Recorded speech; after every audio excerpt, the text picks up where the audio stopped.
కావాలనే మీ కలను నెరవేర్చుకోండి. సంప్రదించండి హెగ్డే ఫెర్టిలిటీ, హైదరాబాద్, తెలంగాణ. నమస్కారం, వెల్కమ్ టు ఐడ్రీ ధర్మ మార్గం విత్ విజిత కార్యక్రమానికి స్వాగతం.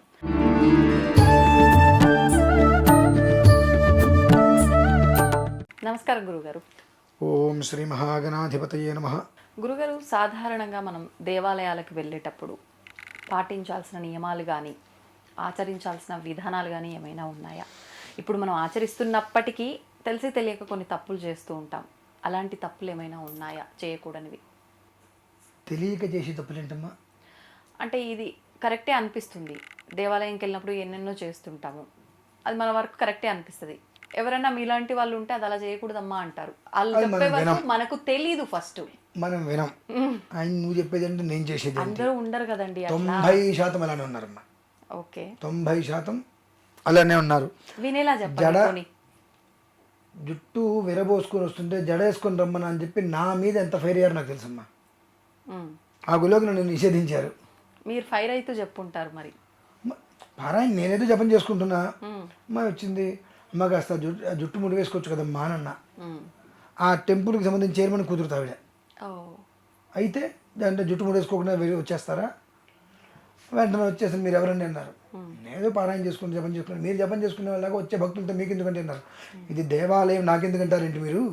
జుట్టు వేరబేసుకొచ్చారు, ఇది ధర్మం కాదు అన్న. ధర్మాలు మాకు చెప్తారా మీరు అంటే వచ్చింది. నేనే చెప్పాలి, మీరే. నాకు మహా పొగరు ఎక్కువ ఇటువంటి విషయాల్లో. నేనే చెప్పాలి, మీరే వినాలి. మీకు తెలియదు, ఆలయాన్ని అడ్డం పెట్టుకొని మీకు తినడం తప్ప ఏం తెలియదు చెప్పి ఇక నేను మొదలుపెట్టాను. జుట్టు దగ్గర నుంచి తిండి దాకా ఎందుకండి? మరి ఎందుకండి అంటే ఆ అమ్మాయి ఎలా అయినా వస్తుంది, మీరెవరు మాట్లాడటానికి అన్నారు. పబ్బులోకి లంగావని వేసుకెళ్తారు అనిస్తారండి? అంటే దానికి మాత్రం డ్రెస్ కోడ్ ఉంటే వాళ్ళు ఎలా చెప్తే ఆ డ్రెస్ చేసుకొని చక్కగా వెళ్తారు. దేవాలయానికి వస్తే నీ ఇష్టం వచ్చి నువ్వు వస్తావా? చెబితే ఇదే, మీరు దేవాలయానికి రావద్దండి అన్నారు. రోజు వస్తా, నీకు చేతన ఏం చేసుకోపోతాడు అన్న. ఇంకా చెప్పాలంటే దీన్ని బట్టి నేను మీడియాలో పెడతాను, నానా పెంట చేసి పెడతానని చెప్పా. పెద్ద గొడవ వరకు వెళ్ళిందండి. ఆ తర్వాత ఏదో జరిగిపోయింది, అయిపోయింది, అక్కడికి వచ్చేసాం బయటికి. ఇంకా అహంకారం, ఒళ్ళు బలుపు, ఎవడేం చేస్తాలే, ఎవడేమంటాలే, మా వాళ్ళ అధికారులు, నాకు అంగబలం ఉంది, నాకు అర్ధబలం ఉంది, చేసే దరిద్ర పనులు ఇవన్నీ చూసా ప్రత్యక్షంగా. ఏమి ఉండదులేండి గురుగారు. కాకపోతే అంటే మనకు నచ్చని పని ఎవరైనా చెప్తే దాంట్లో కొంచెం మనం ఖండించినట్టు మాట్లాడతాం. కానీ నచ్చని పని ఏంటంటే భగవంతుడి దగ్గరికి ఇలానే ఉండాలి అని ఉంది. మీ అమ్మగారు నీకు చెప్పలేదా? మీ నాన్నగారు నీకు చెప్పలేదా? వాళ్ళు చెప్పినా నువ్వు అట్లానే వచ్చేసావు అని అంటే వాళ్ళకి నువ్వు వెలిపిపెట్టలేదా? ఇవి చాలా వస్తాయమ్మా. భారత యుద్ధం ఎందుకు జరిగింది అని అంటే ఏం చెప్తారు? అదంటే ద్రౌపది నవ్వింది అంటాడు. భారత యుద్ధం ఎందుకు జరిగింది? ద్రౌపది నవ్వింది. నవ్వేందుకే? ఇలా ఒక్కొక్కటి కూడా ఒకదానికొకటి బలం చేకూరుస్తాయి. బలం చేకూరటానికి 10 విషయాలు కావాలి. ఆ 10 నెగిటివ్లు బలం చేకూరుస్తాయి. భారత యుద్ధం జరిగింది, ఇక్కడ అదే జరుగుతుంది. ఇప్పుడు ఏ దేవాలయానికైనా మనం వెళ్ళాలి అని అంటే పురుషుడు లుంగి కట్టుకొని వెళ్ళాలి, స్త్రీ చీర కట్టుకొని వెళ్ళవచ్చు, లంగా బోని వేసుకొని వెళ్ళవచ్చు, అథవా పైన చున్నీతోటి పంజాబీ డ్రెస్ వేసుకొని వెళ్ళవచ్చు. ప్యాంట్ షర్ట్ వేసుకొని వెళ్తానంటే కుదరదు. దేవాలయంలో ధ్వజస్తంభాల దగ్గర ఇష్టం వచ్చి దీపాలు పెట్టేస్తారు. అది మనం ఏ ప్లేస్లో పెట్టాలి, ఎంతవరకు పెట్టాలి అనేటువంటి విషయం కూడా మనం చూసుకోవాలి. ఇది ఆలయం వాళ్ళు ఎవరు చెప్పరండి. పెట్టేస్తే వాళ్ళు చూసుకుని వదిలేసుకుంటారు. వాళ్ళు కూడా ఏ ప్రదేశంలో మనం దేవాలయంలో దీపారాధన చేస్తే అది మనకి ఫలితం వస్తుంది మనం తెలుసుకోవాలి. కార్తీక మాసం వచ్చింది, అడుగు పెట్టడానికి వెళ్ళకుండా మొత్తం దీపాలు వెలిగించేస్తారు. అవును, ఆలయంలో అంతా వెలిగించేస్తారు. వాళ్ళ పని అయిపోతుంది, వెళ్ళిపోతారు. అది మొత్తం రేపు పొద్దున అమ్మాయి ఇంకెవరు వచ్చి బాగు చేసుకోవాలి. అవును, నువ్వు దీపారాధన ఎక్కడ పెట్టాలి దానికి ఒక స్థలం ఉంటుంది. ధ్వజస్తంభం పరిసరాల్లో ఒక స్థలం ఉంటుంది. అక్కడ పెట్టిన తర్వాత దీపారాధన కొండెక్కింత దాన్ని తీసి నువ్వు పక్కన నువ్వే వేసి వెళ్ళాలి. అవునా? 2 గంటలు 3 గంటలు లేట్ అయినా ఓన్లీ ధ్వజస్తంభం దగ్గరైనా ఆలయంలో ఎక్కడైనా సరే అంటే ఆ దీపారాధన పెట్టవలసిన ప్రదేశం ఉంటుంది. దీపారాధన ఎక్కడైతే పెట్టావో కొండెక్కే వరకు నీ పారాయణ అక్కడే కూర్చుని అమ్మవారిని అనుష్ఠానం చేసుకుంటూ స్వామివారిని జపం చేసుకుంటూ ఏదో లలిత సహస్రం చదువుకుంటూ దీపారాధన కొండెక్కిన తర్వాత దాన్ని తీసి పక్కన పెట్టేసి వెళ్ళాలి. అది నీ బాధ్యత. కానీ అంత సమయం ఉండాలంటే ఇప్పుడు ఆలయాల్లో ఇప్పుడు ఎగ్జాంపుల్కి కార్తీక మాసమే తీసుకోండి, మనం ఇలా పెట్టి పక్కకు జరుగుతూనే ఉంటాం, వేరే వాళ్ళు వచ్చి దాన్ని పక్కకు జరపటము, ఏదో ఒకటి చేసి ఆ ప్లేస్లో పెట్టడము, ఏదో ఒకటి చేస్తూ ఉంటారు. అంతంత సమయం మనం ఉండడం కుదురుతుందంటారా? ఇప్పుడు కడుపే కైలాసం ఇల్లే వైకుంఠం అన్నారు.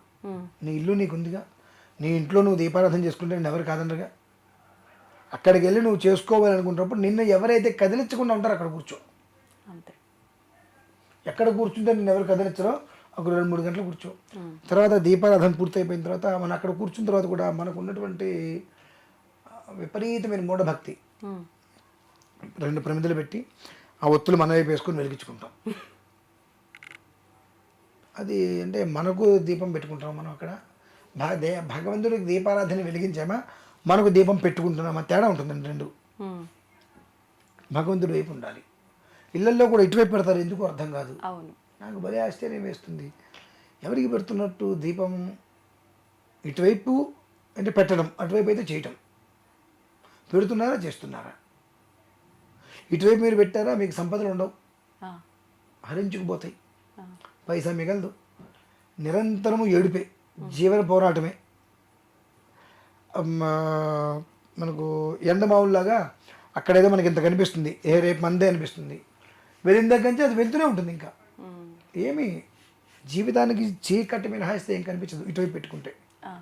అటువైపు దీపారాధన చేస్తే సిరుల పంట, కనక వర్షం కురుస్తుంది. అది మనం తెలుసుకోవాలమ్మా.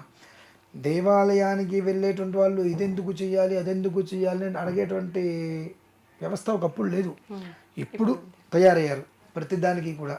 ఎందుకంటే దేవాలయంలో వాళ్ళు కూడా అంతే తయారవుతున్నారు. భగవంతుని వ్యాపార ధోరణిగా మార్చేశారు కాబట్టి ఎవరితో వచ్చినట్టు వాళ్ళు వెళ్తున్నారు.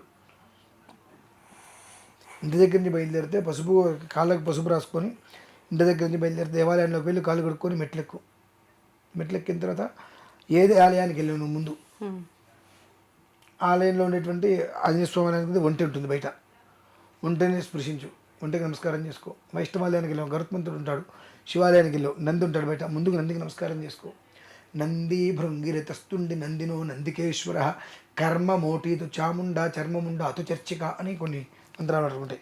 నందికి నమస్కారం చేసుకో, చక్కగా ఒక ప్రదక్షిణలా చేసి కూర్చో, వచ్చి పెట్టుకో. అంటే నీ దీపారాధన అవన్నీ కూడా నీ ప్రదక్షిణం పూర్తి చేసుకొని స్వామివారికి నమస్కారం చేసుకొని అర్చన చేసుకొని బయటకు వచ్చిన తర్వాత నువ్వు దీపారాధన చేసుకో. మీరు నంది అంటే గుర్తొచ్చింది. ఇప్పుడు ఏదైతే ఇప్పుడు నంది, ఒంటె ఇవన్నీ వాహనం గురించి చెప్పారో మీరు, అక్కడ కూడా దీపారాధన చేస్తుంటారు చాలామంది. చేయొచ్చు అలాగా? మా పుర్రెకొక బుద్ధి అంతే.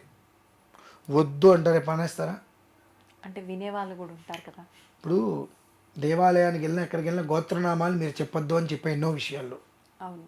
మానేస్తున్నారా? ఒకవేళ మేము ఏదైనా దేవాలయంలో మిమ్మల్ని గోత్రం అడగకపోతే 19 గోత్రం అడగడం మర్చిపోయారు, అవును, గోత్రం చెప్పకుండా ఎవరికి పూజ చేశారండి అంటారు. మా నాన్నగారి దగ్గరికి నేను వెళ్ళి నాన్న నీ కొడుకుని నేను అని చెప్పుకుంటే ఎలా ఉంటుంది? మూర్ఖత్వం. భగవదారాధన చేసి గోత్రనామాలు చెప్పుకుంటే అలా ఉంటుంది పరిస్థితి. చెప్పకూడదు. ఇవి వింటారా ఎవరైనా? వినారు.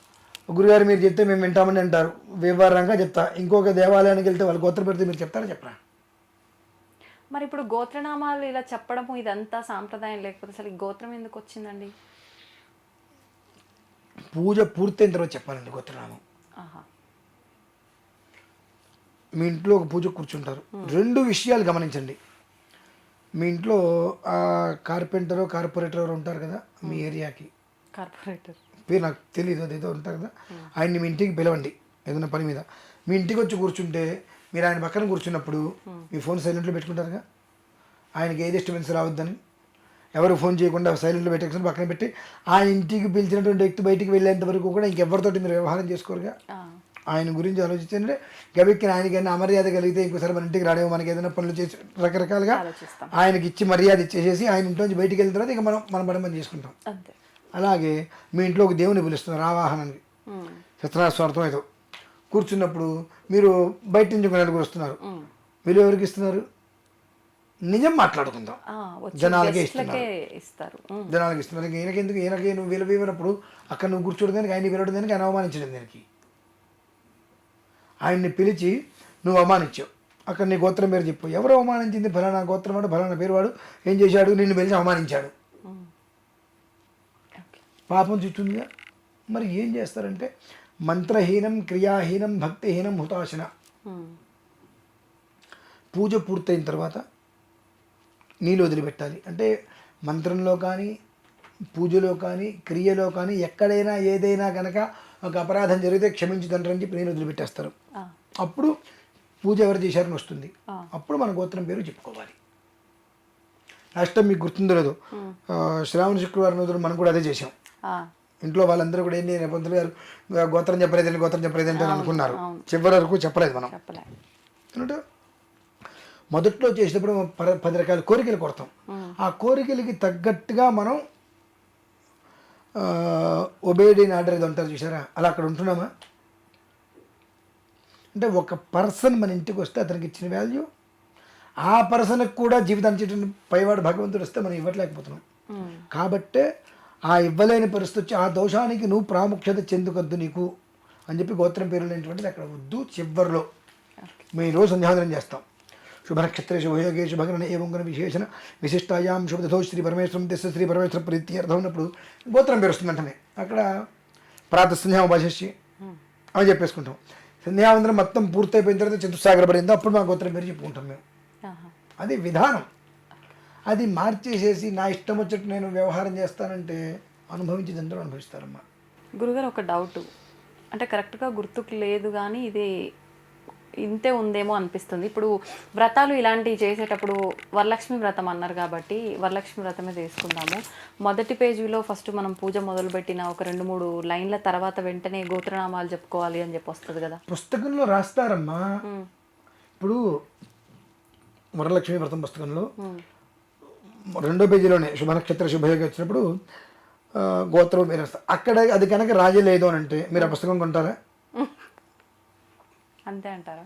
కొనమంటారా? అంటే జనాలు ఇక్కడ మైండ్గా ఫిక్స్ అయిపోయారు ఇది ఇంతే అని. అది ఎంత పాపమో అర్థం కావట్లేదు వాళ్ళకి. అనుభవిస్తే తెలుస్తుందని అంటారు కదా, ఇవన్నీ అనుభవించేవి.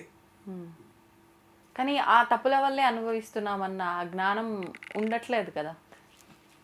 అది కర్మ ప్రారంభం. చెప్తే వినాలి, స్వతహాగా తెలియాలి, రెండూ చేయనప్పుడు అనుభవించాలి. అనుభవించేటప్పుడు నువ్వు ఎన్ని పూజలు చేసినా, ఎన్ని గోపురాలు తిరిగినా, ఎన్ని గుళ్ళకి వెళ్ళినా పుణ్యం రాదుగా నీకు. ఇది ఒక్కటి మానొచ్చుగా, ఇవి మనం ప్రతిదీ ప్రతిదీ ప్రతిదీ ఇంట్లోంచి దేవాలయానికి వెళ్తున్నామనంటే మనం ఎప్పుడు వెళ్తాం దేవాలయానికి? ఎప్పుడు వెళ్ళాలి, ఎప్పుడు వెళ్తాం? అది కూడా మన ఇంట్లో పనులు మొత్తం పూర్తి చేసుకొని ఆరామ్సే వెళ్తాం. అవును. మళ్ళీ ఇంట్లో పని టయానికి అడిగి వచ్చేస్తాం. అంటే భగవంతుడి దగ్గరికి వెళ్ళి రావడానికి కూడా నువ్వు ఒక ప్రత్యేకమైన టైం, నీకు నచ్చిన టైం కేటాయించుకుంటున్నావు. కానీ అంటే ఇంట్లో అంతా శుభ్రం చేసుకొని మనం కూడా ఫ్రెష్ అయిన తర్వాతే కదా ఆలయానికి. కరెక్టేనమ్మా. పెందలాడ చేసుకోవచ్చు. కానీ మీరు 4 గంటలకి ఫ్లైట్ ఏం చేస్తారు? అర్లీగా లేస్తాం. 6ంటికి ఫ్లైట్, స్నానం చేసి అంతా ఇంట్లో రెడీ అయ్యాక వెళ్తాం. మరి నువ్వు గుళ్ళోకి వెళ్ళాలంటే ఇంట్లో ఆ టైంలో ఎందుకు లేవలేకపోతున్నావు? అంటే మనం ఇచ్చే వాల్యూ ఎవరికి ఇస్తున్నాం, దేనికి ఇస్తున్నాం విషయం మనకు కూడా అర్థం కావట్లా. ఎవరికి వాల్యూ ఇవ్వాలి, ఎవరికి ఇస్తున్నాం అనేటువంటిది మనం గమనించుకోవాలి. ఎప్పుడో అంటే ఫ్లైట్ టికెట్ పోతే 3,000 రూపాయలు పోతాయని మనం ఆలోచిస్తున్నాం. కానీ ఇక్కడ ఇన్ టైంలో మనం వెళ్ళలేకపోతే జీవితం నష్టపోతున్నాంగా. ముండమోపి 3,000 రూపాయలు ఇంపార్టెంటా, జీవితం ఇంపార్టెంటా? జీవితం. అది మనం గమనించుకోవాలి. మీకు ఒక హాస్యాస్పదమైన విషయం చెప్పంటారా? అష్టాచం మారుతారు కదా, వేస్తారు. ఫస్ట్ వేస్తారు, 2 పడుతుంది. ఎవరికంటారు అది? దేవుడికి. అదే అష్టాపడితే మనం కాయిన్ ఎక్కిస్తాం. కాయిన్ అంటే కనీసం ఆటల్లో కూడా పెద్ద బంధం పడితే మనం దేవుడికి వెళ్ళలేకపోతున్నాం. ఆటల్లో కూడా పెద్ద బంధం పడితే దేవుడికి మనం వెళ్ళలేకపోతున్నాం, చిన్న బంధం పడితే దేవుడికి ఇస్తున్నాం. ఇక మనం దేవుడిని ఎలా అడుగుతున్నాం? ఓకే. అంటే ఎంత సెల్ఫిష్గా ఉన్నాం మనం. ఇంత సెల్ఫిష్గా ఉన్న మనకు అనుగ్రహం రావాలంటే ఎలా వస్తుంది? ఆశీస్సులు ఇమ్మంటే భగవంతుడు ఎలా ఇస్తాడు? ఇది మనం గమనించుకోవాలమ్మా. నేను దేవుడి దేవాలయానికి వెళ్ళక్కర్లేదు, దీపారాధన చేయక్కర్లా. నీ ఇంట్లో ఉండేటువంటి భగవంతుడికి నువ్వు ఆరాధన చేసుకుంటే చాలు. బట్ ఈ చిన్నది కేవలం అష్టాపడిందంటే నాది 2 పడితే దేవుడిది అంటున్నామంటే మన యొక్క ఆలోచన ఏ స్థాయిలో ఉంది అని మనం గమనించుకోవాలి. ఇటువంటి స్థితిలో మనకు ఉన్నప్పుడు మన ఒక పొజిషన్ ఏ రకంగా ఉంది, మన ఆలోచనలు ఎలా ఉన్నాయి, మనకు రావాల్సిన మంచి మనకి ఎంతవరకు వస్తుంది అని మనం క్యాచ్ చేసుకోగలమా అనేటువంటివి మనం గమనించుకోవాలి. భగవంతుడు ఆలయం ఎందుకు ఉంటుంది తెలుసా అసలు? మీరు గుడికి వెళ్ళటానికి కాదు, ప్రతి ఇంట్లో కూడా సూర్యోదయంలోపు దీపారాధన చేయాలి. మనం చెయ్యట్లా. ఖచ్చితంగా దేవాలయాల్లో సూర్యోదయంలోపు దీపారాధన చేస్తారు. సూర్యకిరణాలు భూమి మీద పడేలోపు ఏ దేవాలయంలో ఏ ఇంట్లో దీపం వెలుగుతుందో ఆ ఇల్లు ఎప్పుడు కలకలాడుతూ ఉంటుంది. అలా ఇంట్లో ఎవరు కూడా ఇప్పుడు 5:30 లోపు దీపారాధన చేసేవాళ్ళు లేరు కాబట్టి సూర్యోదయం లోపు ఏ దేవాలయంలో దీపారాధన జరుగుతుందో ఆ దేవాలయ ప్రాంగణం పరిసరాలు మొత్తం కూడా ముందు ఆ భగవంతుడి అనుగ్రహం వల్ల చల్లగా ఉంటాయి. దానికోసమే దేవాలయాలు ఉన్నాయి. ప్రతి ఇంట్లోనూ 5:30 కల్లా చేసేటట్టయితే కనుక దేవాలయంతో పని ఉందమ్మా, ఇల్లే దేవాలయం కదా. అది మనం గమనించుకోవాల్సిన విషయం. దేవుడు ఎందుకున్నాడు? మనం చేసిన పాపాన్ని తుడిచేయడానికే.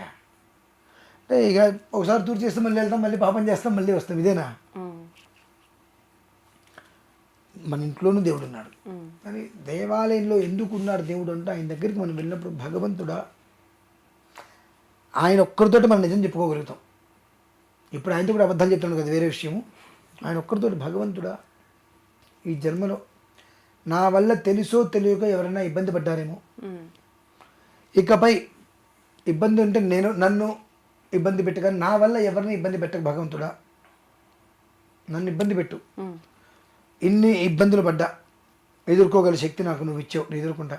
కానీ నా వల్ల మాత్రం ఎదుటి మనిషి ఇబ్బంది పడకుండా ఉండేటువంటి ఒక్క అవకాశం భగవంతుడా అని అంటే నీకు ఇబ్బంది రాదు.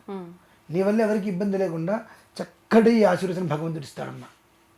దానికోసం మనం దేవాలయానికి వెళ్ళాలి. చాలా గొప్ప మనసు ఉండాలేమో ఇలా కోరుకోవాలంటే. ఇదే కోరుకోవాల్సింది. భగవంతుడి దగ్గరికి ఇందుకోసమే వెళ్ళాలి. ఇక రెండేంటంటే నువ్వు ఎలా ఉన్నావు తండ్రి, ఇంతమంది జీవితాన్ని ఉద్ధరింపజేస్తున్నావు. ఒక్కొక్కడు ఒక్కొక్క రకమైన ఆలోచనతో ఉంటాడు. అందరినీ జాగ్రత్తగా ఒక తాటి మీద తీసుకురావాలను, ఎవరికి ఏ క్షణంలో పెట్టాలి అన్నీ జాగ్రత్తగా చూసుకుంటూ వస్తున్నావు కదా తండ్రి. నువ్వు ఎలా ఉన్నావు, ఈ రెండిట్ల కోసమే ఆలయానికి వెళ్ళాలండి. అంతేగాని మన కోరికలు కోరుకోవడం కోసం కాదు. ఇది కావాలి అది కావాలి అని కోరుకోవడం కోసం ఆలయానికి ఇప్పుడు వెళ్ళకూడదు. అంటే అది కోరికలు తీర్చేటువంటి నిధి కాదు కదండి. ఆలయము పుణ్యాన్ని సంప్రాప్తం చేసేటువంటిది. నీ దగ్గర పుణ్యం ఉంటే డబ్బు వస్తుంది. అంటే కోరికలు తీర్చే ఒక కాదు అని అన్నారు. కానీ మీరు ఇందాక చెప్పినట్టుగా చూస్తే మన తండ్రి దగ్గరికి వెళ్ళి నేను నీ కొడుకునని చెప్పుకుంటామా అని అంటే, ఒక తండ్రిగా భావిస్తే మన తల్లిదండ్రులను అయితే మనకు కావాల్సినవి మనం అడుగుతాం కదా, అలానే భగవంతుని అడుగుతాం. తల్లిదండ్రులు మనం అడగక్కర్లేదండి, మనకి ఏది కావాలో వాళ్ళే చూసిస్తారు. అంటే కొన్ని సందర్భాల్లో వాళ్ళు ఇస్తారు, ఇచ్చినప్పటికీ మనకు కావాల్సినవి కూడా మనం అడుగుతుంటాం. మనకు కావాల్సింది మనం అడుగుతాము. ఒకవేళ అది మనకు కనుక సరి అయింది కాకపోతే వాళ్ళు ఎవరుగా, అవును, అది మీకు మంచిదని మీకు తెలుసు. మీ పిల్లలు అనుకుందాం కాసేపు, వాళ్ళు కత్తితో ఆడుకుంటారు, మీరు ఒప్పుకుంటారా? అది నాకు నచ్చింది, నాకు బాగుంది బాగుంది అని అంటారు వాళ్ళు. అరిచో కరిచో అది తీసి పక్కన పెట్టేస్తారు.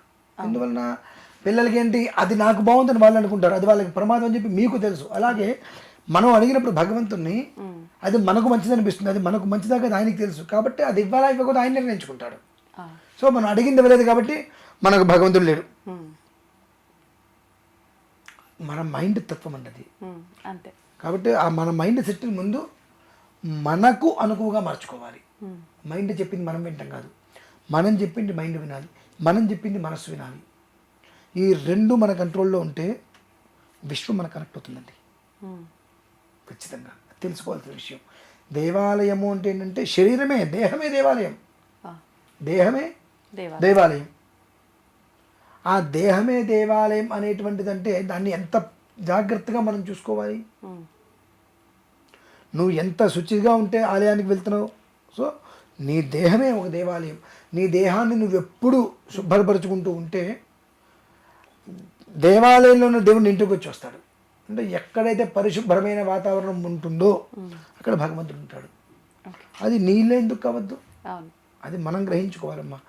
తెలిసి తెలియకంటే చాలామంది ఎవడేం చేస్తాడు నేను చేస్తా అనే దానికోసమే చేస్తున్నారమ్మా. అవును. మంచి ఏంటి, చెడేంటి, విచక్షణ ఏంటి అన్నీ తెలిసి కూడా నా ఇష్టం అన్ని రీతిలో చేస్తున్నాడు. భగవంతుడు ఏంటి, నీ ఇష్టం, నువ్వు చేసావు, దాని దగ్గర ప్రతిఫలం నేను ఇస్తా అంతే. గురుగారు, భగవంతుడికి హారతి ఇస్తూ ఉంటాం అంటే మనం ఏం చేసినా కూడా దాని వెనకాల ఏదో ఒక ఆంతర్యం ఉంటుంది. అలా ఉంటేనే మనం ఇవన్నీ కూడా ఆచరిస్తూ ఉంటాం. ఏంటి అసలు హారతి ఇవ్వటానికి వెనకాల ఆంతర్యం ఏంటి? ఇచ్చిన తర్వాత మళ్ళీ మనం కళ్ళకద్దుకుంటూ ఉంటాం. తప్పకుండా అమ్మా. ఏంటి దాని గురించి? భగవద్ ఆరాధన చేసేటప్పుడు ప్రతి మనిషి కూడా కొన్ని ప్రత్యేకమైన విధానాలను గమనిస్తే భగవంతుడిలో ఉన్నటువంటి మార్పు మనం చూడగలుగుతామమ్మా. భగవంతుడిలో మార్పు అంటే మన ఇంట్లో చిత్రపటమైనా సరే, ఉమ్, ఇంట్లో ఒక ఫోటో ఉంటుంది, ఆ ఫోటోకి మనం అర్చన చేస్తాం. అర్చన చేయడానికి ముందు అమ్మవారు కానీ అయ్యవారు కానీ ఆ చిత్రపటాన్ని జాగ్రత్తగా చూడండి.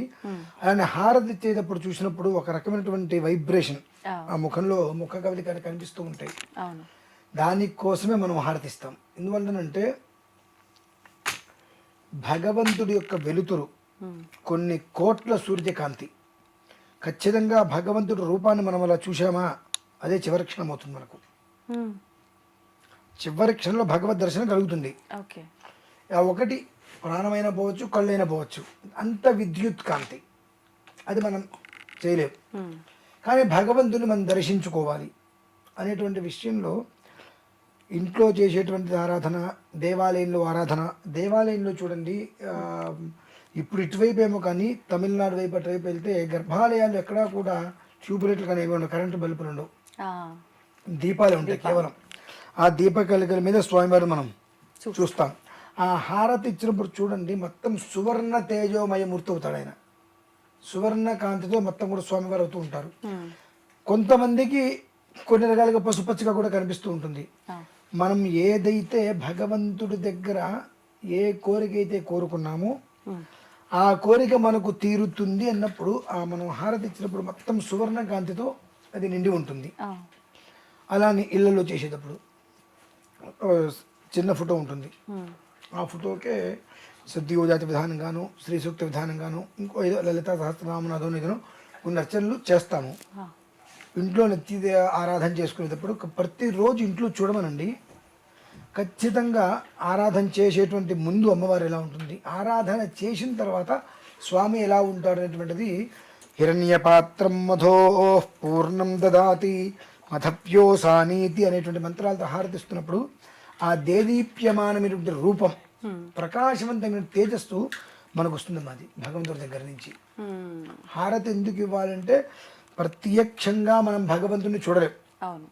కాబట్టి ఆ ఒక్క తేజోమూర్తిని అగ్ని రూపంలో ఉమ్, ఆరాధన మొత్తం చేసిన తర్వాత మీరున్నారు కదా, రేపు మీ ఇంట్లో ఒక ప్రయత్నం చేయండి. ఆ, ఇంట్లో మామూలుగా ఫోటో ఉంటుంది, దీపారాధన చేసి మనస్సులో ఏమీ కోరుకోవద్దు. భగవంతుడు ఒక్క 2 నిమిషాలు నమస్కారం పెట్టి, నాకు ప్రత్యేక మంత్రాలతో పూజ చేయటం తెలియదు, ఉమ్, పూజ చేయటం రాదు, కానీ నిన్ను అర్చించుకోవాలి అనేటువంటిది మనస్సు అయితే నాకుంది. నా మనస్సుతో నిన్ను అర్చిస్తున్నాను తండ్రి. ఏ రకంగా నువ్వు తీసుకుంటావో తీసుకో, నేను మాత్రం మనస్ఫూర్తిగా నాకున్నటువంటి నాకు తెలిసిన దాంట్లో నమశివాయ, శ్రీమాత్రే నమః అనే నామాలతో నేను అర్చిస్తున్నాను. నమస్కారం చేసుకొని దోబం దీపం ఇచ్చేసేసి ఆ హారతి ఇవ్వండి. ఓకే. జాగ్రత్తగా మీరు దృష్టి పెట్టి చూడండి. మీరు పూజ చేయడానికి ముందు ఉన్నటువంటి చిత్ర ఫోటో, అమ్మవారి స్వామివారి ముఖ కవలికలు, పూజ అయిన తర్వాత హారతి ఇస్తున్నప్పుడు ముఖ కవలికలు చాలా తేడా ఉంటాయి. ఓకే. ఆ హారతి ఇస్తున్నప్పుడు ఆ ఒక్క భగవంతుడి యొక్క తేజో రూపమైన భగవంతుడు అగ్నితత్వంలోకి వచ్చేస్తాడు ఆయన. ఆ ఇచ్చినప్పుడు మన వైపు తిప్పుతారు కదా, మనం ఇటు అనేస్తాం. అవును. అగ్నిహోత్రుడైనటువంటి ఆ భగవంతుడికి నమస్కారం చేసుకోవాలి మనం. అంటే ఇలా తీసి సాక్షాత్తు మనకు అగ్ని అంటే ప్రతిదానికి మూలం అగ్ని. మనం భగవంతుడికి ఏదైనా హోమం చేయాలంటే అగ్ని ద్వారానే హోమం చేయాలి.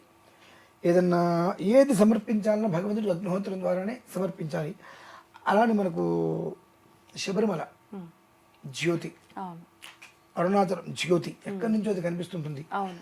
జ్యోతి స్వరూపుడే భగవంతుడు. అంటే భగవంతుడు మనకు దర్శనం ఇచ్చేటువంటిది జ్యోతి స్వరూపంలో. కాబట్టి ఆ హారతి ఇచ్చినప్పుడు ఇటు అనేసుకోవటం, అయ్యప్ప మాలలు ఉంటాయి, ఇటు తిప్పేసుకోవటం చేసుకుంటాం. ఇవన్నీ కాదమ్మా అసలు. ఆ హారతి మనం ఇచ్చినప్పుడు ఆ హారతిలో మనం ఏ దేవత అర్చన అయితే అనుకున్నామో, ఏ దేవత కోసం మనం ఆరాధన చేసామో ఆ దేవతను అందులో చూసుకొని మనకు ప్రత్యక్షంగా రెండు కళ్ళకి భగవంతుడు కనిపిస్తుండే అగ్ని రూపంలో అని చెప్పి వారికి ఇలా చక్కగా తల వంచి నమస్కారం చేసుకుంటే చిటికిన వేలు ఉంటుంది. ఈ చిటికిన వేలు అగ్నిహోత్రాన్ని సూచిస్తుంది. ఇలా అంటే ఫింగర్స్ ఇట్లా స్ట్రైట్ కొంచెం ఇది కిందకు వస్తుంది ఇట్లా ఇలా. ఓకే. ఈ చిటికిన వేలు అగ్నిహోత్రాన్ని సూచిస్తూ అక్కడి నుంచి శక్తిని తీసుకొని బటన్ వేలు ద్వారా భూ మధ్యలోకి వెళ్తుందమ్మా. ఇలా పెట్టాలా? ఇలా నమస్కారం పెట్టుకోవాలి. ఓకే. చాలా మంది ఏమంటారంటే మీరు చెప్పారు మేము చేసాం మాకు వైబ్రేషన్ రాలేదండి అంటారు. ఆ రూపం అనేటువంటిది మనకు ఆ నమస్కారం పెట్టినప్పుడు ఆ చిటికిన వేల నుంచి అది తీసుకొని బటన్ వేల ద్వారా ఒక భూమధ్యానికి పంపిస్తుందండి.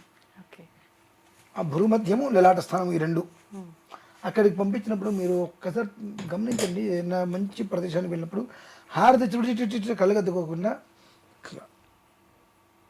ఆ అమ్మవారిని తలుచుకొని ఆ రూపం అగ్నిహోత్రంలో చక్కగా నమస్కారం చేసుకోండి.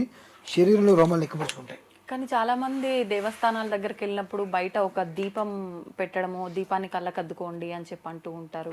ఇవాళ ఉన్నటువంటి 100కి 99% దేవాలయాలన్నీ కూడా వ్యాపార మార్గాలు అయిపోయినాయి. కాబట్టి నేను దాని గురించి మాట్లాడను కూడా. భగవంతుడు భక్తి అనిపోయింది, భగవంతుడు డబ్బు అనేటువంటి వ్యాపార ధోరణిలోకి వచ్చేసేసి ఏది ఎప్పుడు ఎందుకు ఎలా చేయాలో అనేటువంటిది లేకుండా మేము అధికారులు మేము చెప్పినట్టు మీరు చెయ్యండి అనేటువంటి స్థితికి వస్తే వదిలేసుకుంటూ ఉద్యోగం పోతే కుటుంబం పోషణ ఇలా అని చెప్పి చేసే పరిస్థితి వచ్చినాయి. నాకు వచ్చిన పరిస్థితి అదేనమ్మా. ఆరాధన చేయించాలంటే చొక్కా వేసుకుంటే నేను చేయించను అనేటువంటి స్థితి నేను అన్నాననే మీరు ఇట్లా చేయడానికి కుదరదన్నారు. నువ్వు అక్కర నీ ఉద్యోగం అక్కర్లే పో అని చెప్పి గవర్నమెంట్ ఉద్యోగం నేను రాజీనామా చేసేసా. 2012 జనవరి 16వ తారీఖమ్మా. నాకు ఈ ఉద్యోగమే అక్కర్లేదు, నేను ఆ మంత్రం వచ్చి ఆ విధానాన్ని నేను అనుసరించలేక నీకు దీని గురించి తెలియని వాడివి నువ్వు నా మీద పెత్తనం చెలాయిస్తూ నువ్వు చెప్పింది నేను చేయాలంటే నేను చేయని చెప్పి రిజైన్ చేసేసాను. దాదాపు 13 సంవత్సరాలు ఉద్యోగం రిజైన్ చేసేసాను. ఎందుకంటే 10 మందికి చెప్పవలసిన తత్వం నాది. చెప్పి చేయించగలగాలి, చేయించినప్పుడు అక్కడ నేను ఉండకూడదు. సో అవి జరగలేదు అక్కడ. కాబట్టి అన్ని దేవాలయాలు జరుగుతాయి నేను చెప్పను, కొన్ని ఉన్నాయి. మీ ఇంట్లో అయినా సరే ఏదైనా ఒక ఆరాధన చేసినప్పుడు చక్కగా వేద మంత్రాలను ఉచ్చరించేటువంటి బ్రాహ్మణి కనుక మీ ఇంటికి వచ్చినప్పుడు ఆరాధన చేసినప్పుడు హారతి ఇవ్వగానే మీరు ఆ హారతిని ఇలా చక్కగా నమస్కారం పెట్టుకోండి. రోమాలను ఎక్కువచ్చుకుంటాయి అమ్మా. ఓకే. చక్కటి వైబ్రేషన్. కూడా ఇలా అనొద్దా? దాన్ని అద్దుకోవడం కాదు మనం చేయవలసింది. మీరు చెప్పినట్టుగా నమస్కారం చేస్తాం ఓకే, కానీ వెళ్ళిపోతుంది, అది అలవాటు అయిపోయింది. అది అలవాటు అయిపోయింది అంతే. ఇప్పుడు ఎట్లా అయితే కనుక అక్షయ తృతీయకి గోల్డ్కి సంబంధం లేదన్నా గొర్రె కషాయవాన్ని నమ్ముతుంది అన్నట్టుగా ఈ గొర్రె మందల్లాగా వీళ్ళందరూ వెళ్ళుకుంటున్నారు కదా, వద్దు అని చెప్పిన వినకుండా అలానేది కూడా. ఏది ధర్మం ఏది అధర్మం, ఏది అవసరం ఏది అనవసరం అనేటువంటి విషయాన్ని మనం గ్రహించుకోవాలి. గ్రహించుకోకుండా ఇష్టం వచ్చినట్టు వెళ్తాను ఎట్టి హారతించుకుంటా అంటే మంచిది ఎంతైనా చేసుకో. దేనికి ఇస్తున్నావు అంటే ఊతున్నావా విసురుతున్నావా దాన్ని అంటే ఇట్ట అంటే 3 సార్లు అద్దాలి కళ్ళకు అని ఎవరు చెప్పారు? అది చెప్తున్నారు కదండి. ఇప్పుడు నేను కూడా చెప్తున్నా కదా వద్దు అని చెప్పి. ఇప్పుడు చెప్తున్నా, ఇప్పుడు కాదమ్మా. 15 ఏళ్ల క్రితం ఒకసారి పెద్ద ఇంటర్వ్యూలో చెప్పేదే విషయం, పట్టించుకోలేదు. మంచిది, శుభం. ఎందువల్లంటే జనాలకి హారతి అనగానే కళ్ళకి అద్దుకోవాలి, వెంకటేశ్వర స్వామి వారి దగ్గర కానీ కళ్ళు మూసుకోవాలి, ఇవి అలవాటు అయిపోయినాయి. ఎందుకు వెళ్తున్నాం దేవుడి దగ్గరికి? ఆయన చూడటం కోసం వెళ్తున్నాం. మనం ఆయన్ని చూస్తే ఆయన మనల్ని చూస్తాడు. ఆయన దగ్గరికి వెళ్ళి కళ్ళు మూసుకుంటే వీడు దోషేస్తాడు. ఆయన చూసిందే ఉంది. ఇంకా నీ కళ్ళు ఆయనకి కనిపిస్తే నీ లోపల ఉన్నటువంటి దోషం ఏంటో చెప్తాడమ్మా భగవంతుడు. దోషాన్ని తీసేస్తాడు. భగవంతుని కంటి నిండా ఎందుకు చూడాలి అంటారంటే మనం చూసినప్పుడు ఆ మనిషి కళ్ళను అనుసరించి ఆ మనిషి మన మీద ఇష్టంతో వచ్చాడా, భక్తితో వచ్చాడా, భయంతో వచ్చాడా అనే విషయం కళ్ళు చెప్తాయి. మనిషి నిజం చెప్పినా అబద్ధం చెప్పినా కళ్ళు మాత్రం స్పష్టంగా నిజమే చెప్తాయి. కాబట్టి భగవంతుని తదేకంగా అలా చూస్తే మనము ఆ కళ్ళు చూసి ఆయన స్కాన్ చేసేస్తాడు, వీడు ఎవడు దేనికి వచ్చాడేంటి అని. అక్కడికి వెళ్ళి కళ్ళు మూసుకుంటే నువ్వు ఎందుకు వచ్చి ఆయనకేం తెలుస్తుంది? 100 సార్లు వెళ్ళినా అంతే. కాబట్టి ఇది తెలుగు కూడా మనకు అలవాటు పడిపోయాం. చక్కగా నీ ఇంట్లో అయినా ఎక్కడైనా నువ్వు ఆరాధన చేసినప్పుడు అందరూ చేసుకుంటారు, నీకెందుకు నువ్వు నమస్కారం చేసుకో. ఆ వైబ్రేషన్ అనేటువంటిది ఇక్కడి నుంచి మొదలుకుంటే మొత్తం శరీరం మొత్తం అందుతుందమ్మా. ఒక ఎనర్జీ పవర్, ఎనర్జీ పవర్ అనేటువంటి జనరేట్ అవుతుంది. అది కదా మనకు కావాల్సింది. అది కాదని పక్కన పెట్టి చేసి నేను కళ్ళగద్దుకుంటాను, అయ్యప్ప మాళ్ళు ఇలా తిప్పుతాను, ఇవన్నీ కూడా వాడికి పుట్టి వీడికి పుట్టి అర్ధరాత్రి అందరికీ పుట్టింది అన్నట్టుగా తెలియకుండా వచ్చేసి ఎప్పటికైనా ఇటువంటివన్నీ వెళ్ళిపోయి మళ్ళీ పూర్వం నుంచి ఏదైతే జరుగుతుందో అదంతా వస్తే మళ్ళీ కుటుంబాలందరివి మళ్ళీ చల్లగా ఉండాలని చెప్పి నేను కోరుకుంటాను అమ్మా. ధన్యవాదాలండి. దీన్ని తవ్వండి, తవ్వుతూనే శివలింగం. పరమాత్మకు జీవా సరే దాన్ని అట్లా కప్పేసేయండి, చూపించదండి. Krishna is there. మూర్తి పూజ కాదు, సాక్షాత్ బ్రజేంద్ర నందన భగవాన్ ఉన్నారు మూర్తిలో. ఏమీ ఆశించకుండా ఆరాధించే వాళ్ళు కూడా ఉన్నారా ప్రభుజీ? నిజమైన భక్తి అంటే మనకు తెలియదు కాబట్టి